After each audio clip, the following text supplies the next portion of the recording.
Israel's founding father and first prime minister, David Ben Gurion, had a dream to bring growth and prosperity to the Negev desert. Ben Gurion's dream is bearing fruit with a university in his name and a campus on Sde Boker, his home for the last 20 years of his life.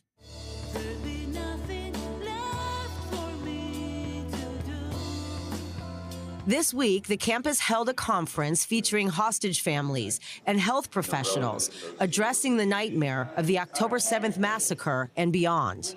We want this suffering to end for everybody.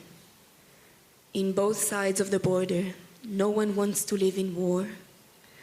We want to live in peace. Shai Dickman, the cousin of murdered hostage Carmel Gott, was one of the headliners at the 55th Board of Governors Conference. We will be able to rebuild here, and we will be able to rehabilitate. This country was built with people that came back from the Holocaust, the worst horrors.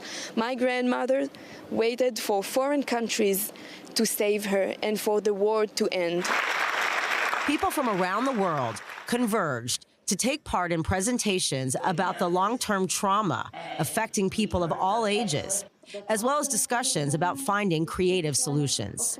The circles of vulnerability that we see in every emergency exist to understand which and who needs what, and what are the challenges, what are their capacities, and how we can intervene to actually towards healing.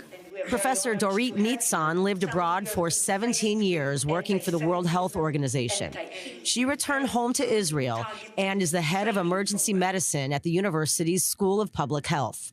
When we imagine a stone that really is dropped strongly into the water and the ripple effect, then we can see that those that are close to the stone are really suffering so much. You know about the hostages. You know that people were taken from their home in your country. You hear terrible stories from what happened there. Among the most vulnerable are children and teens who need help trying to make sense of the senseless. 55 children were killed on October 7th. Nearly 2,000 children lost one or both parents and at least one sibling. Not to mention thousands of children with a parent still fighting the war in Gaza.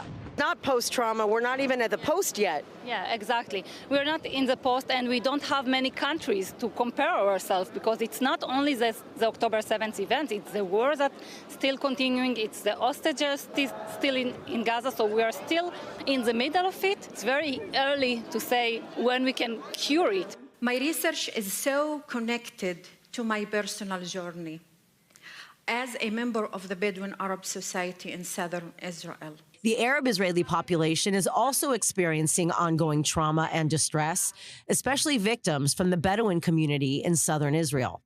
We have shared fate, and the 7th October makes it more clear that a lot of people from the Bedouin Arab Society, they injured or killed or kidnapped in Gaza. And I think we must work on our society to feel more closer each group. Another lingering challenge, the mental health effects on parents trying to hold it together for their children. Since October 7, many parents, they lost their confidence as parents. They couldn't protect their children, and they find themselves terrified for many hours in the shelters. And even those all around the country, we found ourselves in a difficult situation where we couldn't protect our children from the missiles and from the threat of the missiles, the alarm. The bottom line, with hostages still in the tunnels of Gaza and the ongoing war against Hamas, the path to recovery is still a long and winding road.